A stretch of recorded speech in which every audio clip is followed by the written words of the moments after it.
ಎಲ್ಲರಿಗೂ ನಮಸ್ಕಾರ.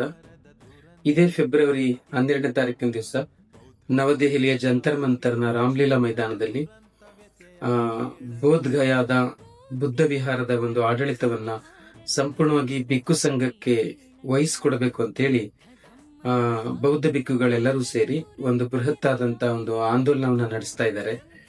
ಇದರ ಹಿನ್ನೆಲೆ ಇಷ್ಟು, ಭಗವಾನ್ ಬುದ್ಧರಿಗೆ ಜ್ಞಾನೋದಯವಾದಂತಹ ಬುದ್ಧ ಗಯಾದ ಒಂದು ಸ್ಥಳದಲ್ಲಿ ಒಂದು ದೊಡ್ಡ ಬುದ್ಧ ವಿಹಾರ ಇದೆ. ಅದನ್ನ ಜಗತ್ತಿನ ಎಲ್ಲ ಬೌದ್ಧರು ಕೂಡ ತುಂಬಾ ಗೌರವಿಸ್ತಾರೆ ಮತ್ತು ಪ್ರೀತಿಸ್ತಾರೆ. ಲಕ್ಷಾಂತರ ಜನ ಅಲ್ಲಿಗೆ ಪ್ರತಿ ವರ್ಷ ಭೇಟಿ ಮಾಡ್ತಾರೆ. ಇಂಥ ಬುದ್ಧ ವಿಹಾರದ ಆಡಳಿತದಲ್ಲಿ ಈಗ ಸದ್ಯಕ್ಕೆ 4 ಜನ ಹಿಂದೂ ಸದಸ್ಯರು, 4 ಜನ ಬೌದ್ಧ ಸದಸ್ಯರು ಮತ್ತು ಒಬ್ಬರು DC ಅಧ್ಯಕ್ಷತೆಯಲ್ಲಿ 9 ಜನರು ನಿರ್ವಹಣೆ ಮಾಡುವಂತಹ ಒಂದು ಕಾಯ್ದೆ ಇದೆ. ಅದನ್ನ ಬುದ್ಧಿಸ್ಟ್ ಟೆಂಪಲ್ ವಿಹಾರ ಆಕ್ಟ್ ಅಂತೇಳಿ, ಬುದ್ಧ ವಿಹಾರ ಟೆಂಪಲ್ ಆಕ್ಟ್ 1949 ಅಂತೇಳಿ ಆ ಕಾಯ್ದೆ, ಅದನ್ನು ಬಿಹಾರ ಸರ್ಕಾರ ಮಾಡಿದೆ.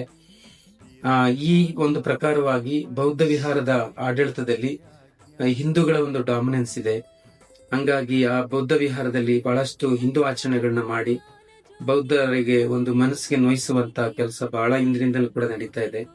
ಹಾಗಾಗಿ ಕಳೆದ 100 ವರ್ಷಗಳಿಗಿಂತ ಹೆಚ್ಚು ಬೌದ್ಧ ಭಿಕ್ಕುಗಳು ಈ ವಿಹಾರದ ಆಡಳಿತವನ್ನ ಬಿಕ್ಕು ಸಂಘಕ್ಕೆ ವಹಿಸಿಕೊಡಿ ಅಂತೇಳಿ ಬಹಳ ದೀರ್ಘವಾಗಿ ಹೋರಾಟ ಮಾಡ್ಕೊಂಡು ಬಂದಿದ್ದಾರೆ.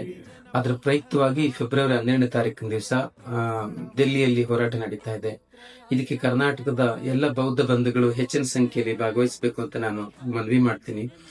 ಮತ್ತು ನಮ್ಮ ಕೇಂದ್ರ ಸರ್ಕಾರದ ಮಾನ್ಯ ಪ್ರಧಾನಮಂತ್ರಿಗಳಾದಂತಹ ಶ್ರೀ ನರೇಂದ್ರ ಮೋದಿ ಸಾಹೇಬರಿಗೂ ಕೂಡ ನಾನು ಅಪೀಲ್ ಮಾಡ್ತೀನಿ. ತಾವು ಬಾಬಾ ಸಾಹೇಬ್ ಅಂಬೇಡ್ಕರ್ ಅವರು ಲಂಡನ್ ನಲ್ಲಿ ಓದಂತ ಮನೆಯನ್ನ ಖರೀದಿ ಮಾಡಿ ಅದನ್ನ ಒಂದು ಸ್ಮಾರಕವಾಗಿ ಅಭಿವೃದ್ಧಿ ಪಡಿಸಿದ್ದೀರಾ. ಮತ್ತು ಬಾಬಾ ಸಾಹೇಬರು ಹುಟ್ಟಿದಂತಹ ಮತ್ತು ದೀಕ್ಷೆಯನ್ನು ಪಡೆದುಕೊಂಡಂತಹ ಸ್ಥಳಗಳನ್ನ ಮತ್ತು ದೆಹಲಿಯಲ್ಲಿ ಅವರು ಅಧ್ಯಯನ ಮಾಡಿದಂತಹ ಸ್ಥಳಗಳನ್ನ ಪಂಚ ತೀರ್ಥಗಳು ಅಂತ ಹೇಳಿ ಅಭಿವೃದ್ಧಿ ಪಡಿಸಿದ್ದೀರಾ. ಈಗ ಬಾಬಾ ಸಾಹೇಬ್ ಅಂಬೇಡ್ಕರ್ ಅಪಾರವಾಗಿ ಪ್ರೀತಿಸಿದಂತಹ ಗೌತಮ ಬುದ್ಧರಿಗೆ ಜ್ಞಾನೋದಯವಾದಂತಹ ಬುದ್ಧ ವಿಹಾರದ ನಿರ್ವಹಣೆಯನ್ನು ಸಹಿತವಾಗಿ ಬಿಕ್ಕು ಸಂಘಕ್ಕೆ ವಹಿಸಿಕೊಡಿ. ಕೇಂದ್ರ ಸರ್ಕಾರ ಇದರಲ್ಲಿ ಮಧ್ಯಪ್ರವೇಶ ಮಾಡಿದ್ರೆ ಸಮಸ್ಯೆಯನ್ನ ಬೇಗ ಬಗೆಹರಿಸಬಹುದು.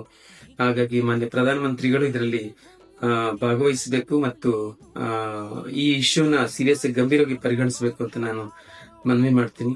ಎಲ್ಲ ಬೌದ್ಧ ಬಂಧುಗಳು ಫೆಬ್ರವರಿ 12ನೇ ತಾರೀಕಿನ ದಿವಸ ನವದೆಹಲಿಯಲ್ಲಿ ಎಲ್ಲರೂ ಸೇರೋಣ, ಎಲ್ಲರೂ ಆಗಮಿಸಿ ಅಂತ ಬನ್ನಿ ಅಂತ ನಾನು ರಿಕ್ವೆಸ್ಟ್ ಮಾಡ್ತೀನಿ. ಧನ್ಯವಾದಗಳು. ನಮೋ ಬುದ್ಧಾಯ. Thank you.